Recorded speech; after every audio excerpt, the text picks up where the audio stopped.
Bonjour, je m'appelle Aurélie Lucas, je pratique la naturopathie et les réflexologies. Donc, je voulais me présenter un petit peu auprès de vous, présenter mes activités euh, pour mieux comprendre de quoi il s'agit. Donc, la naturopathie, c'est une sorte de petite sœur de la médecine traditionnelle chinoise euh, qui va vous permettre en fait de trouver des solutions pour retrouver un certain équilibre au niveau de votre vie, de votre organisme, de manière à retrouver une certaine fluidité, un certain mouvement. À cela vont venir justement s'aligner les techniques de réflexologie plantaire, de réflexologie vertébrale, de shiatsu et de massage holistique. Je vais vous proposer, au cours d'un rendez-vous par exemple en naturopathie, de faire un bilan, d'avoir un échange sur votre vie, un petit peu comment elle s'organise, et en face de chaque point, essayez de trouver avec vous des clés, des possibles pour pouvoir améliorer les ou la situation qui apporte un certain dérangement. Et je vais vous expliquer même, en même temps quel impact que cela peut vous apporter.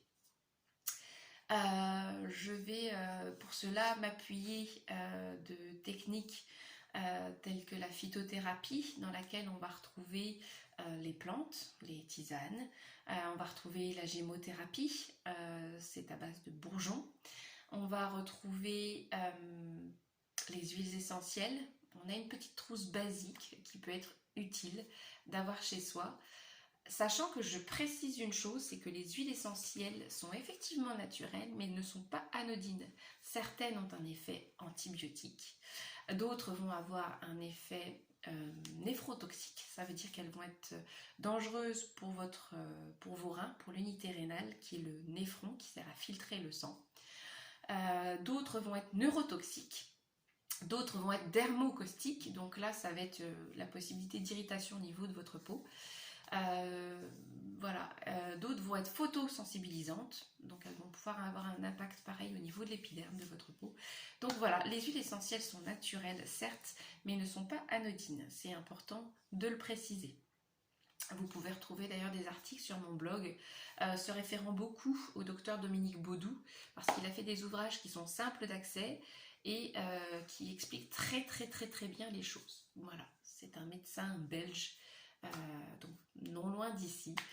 C'est pas du 100% français, mais il y a du belge et de l'ardennais dedans. Parce que les produits en gémothérapie sont d'Ardennes belges, voilà, sont de Belgique. Les techniques manuelles que j'apporte en fin de rendez-vous, en fait je fais 2 techniques de bilan au cours du rendez-vous. Je vais faire de l'iridologie. Alors c'est pas de la divination, mais je vais observer votre iris, et votre iris peut refléter un état potentiel de ce qu'on appelle énergie vitale, c'est-à-dire de l'état de votre système nerveux.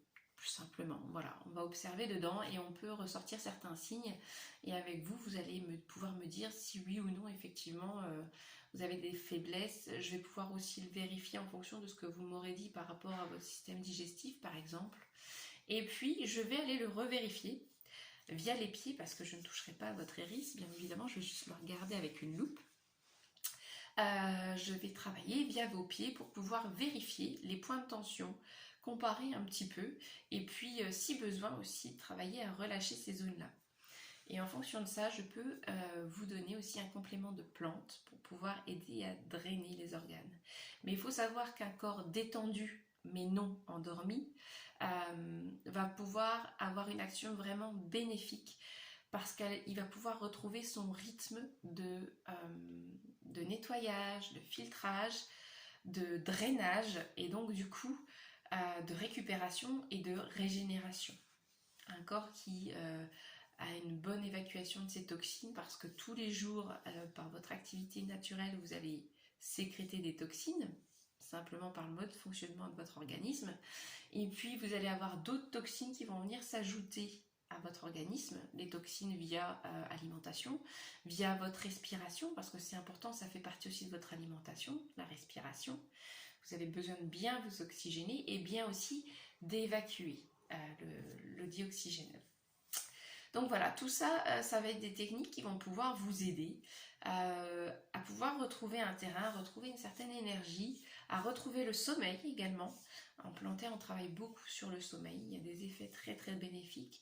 On peut même travailler sur des douleurs telles que la sciatique, on peut travailler sur des problèmes ORL, les migraines, les douleurs menstruelles, problèmes digestifs, ça n'en parlons pas, tout ce qui est sentiment d'oppression, tout ce qui est aussi émotionnel, parce qu'il faut savoir qu'un organe qui est trop tendu peut provoquer, en fonction de la sensibilité de chacun, des émotions plus ou moins vives.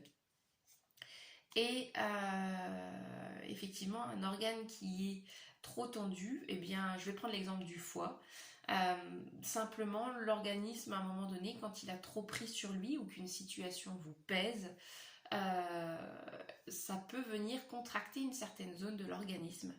Et par effet, j'ai envie de dire rétro-contrôle, ben, l'organisme, si vous ne le drainez pas, si vous n'en prenez pas soin, eh bien, vous allez peut-être être de type colérique, vous allez peut-être être de type frustré.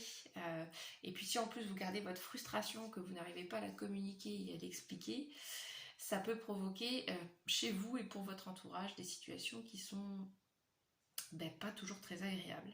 Donc on a la communication non violente aussi qui est une base, qui est non négligeable, mais qui effectivement ne fonctionne pas toujours dans la vie parce que tout le monde n'est pas forcément dans cette optique-là non plus, mais néanmoins on peut arriver en tout cas à avancer malgré tout sur un terrain. Peut-être pas de la manière dont vous auriez aimé ou souhaité, parfois si, et souvent aussi, mais voilà, au moins ça permet d'avancer, ça permet aussi de comprendre mieux les choses, de comprendre aussi l'autre, d'apprendre à écouter l'autre et de pouvoir avancer.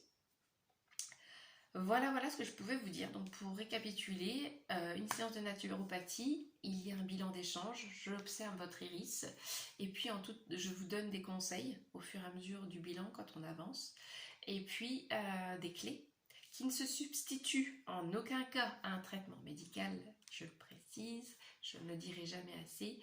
La naturopathie est là en complémentaire. Elle est là pour vous aider à équilibrer le terrain mais ne remplace absolument en rien un traitement médical. Il se peut après qu'avec votre médecin, pour tout ce qui est problème d'insomnie et tout ça, vous puissiez régler avec lui le dosage de certains médicaments, mais ça reste du ressort du médecin. Ce n'est pas le mien. Voilà. Donc voilà. Donc je vais vous donner des clés, donc soit avec des plantes, soit avec des exercices de respiration, soit avec des exercices des fois de développement personnel pour revenir un peu ici maintenant et se reposer certaines questions. Et puis, je vais terminer avec la réflexologie plantaire pour pouvoir finir d'affiner les choses et puis pouvoir vous aider aussi à vous relâcher et apporter déjà un certain mieux-être. Voilà, un certain mieux-être immédiat. Parce que la plantaire, effectivement, elle agit ici et maintenant. Voilà, on est dans l'ici et maintenant. Ça aide un petit peu à revenir, à se stabiliser, à se recentrer, à poser sa respiration, à travailler sur les différents diaphragmes au niveau du corps humain, tout ce qui est tête, tout ce qui est diaphragme au niveau claviculaire, votre diaphragme, la coupole au niveau de vos poumons, enfin de votre cage thoracique, votre périnée et également au niveau genoux, chevilles et pieds, stabilisation. Ça aide à retrouver un certain équilibre aussi au niveau postural. Voilà, parce qu'un corps détendu, mais non endormi, fonctionne mieux. Donc, écoutez, j'espère que ces informations vous auront un petit peu éclairé. N'hésitez pas à prendre contact avec moi via mon site internet, via mon numéro de téléphone. N'hésitez pas à prendre contact éventuellement aussi via Facebook, Messenger, il n'y a pas de souci. Je réponds dès que possible à chaque appel, à chaque demande et à chaque besoin, j'essaye. Et si je ne trouve pas, je vous le dis et je cherche. Et si éventuellement je connais quelqu'un qui est vraiment spécialisé dans le domaine, par exemple tout ce qui est pratique de Qigong ou ces choses-là qui sont aussi des bénéfiques, je n'hésite pas à transmettre les coordonnées de ces personnes-là. Voilà. Sur ce, écoutez, je vous dis peut-être à bientôt et merci en tout cas de m'avoir écouté. Et une bonne journée à vous.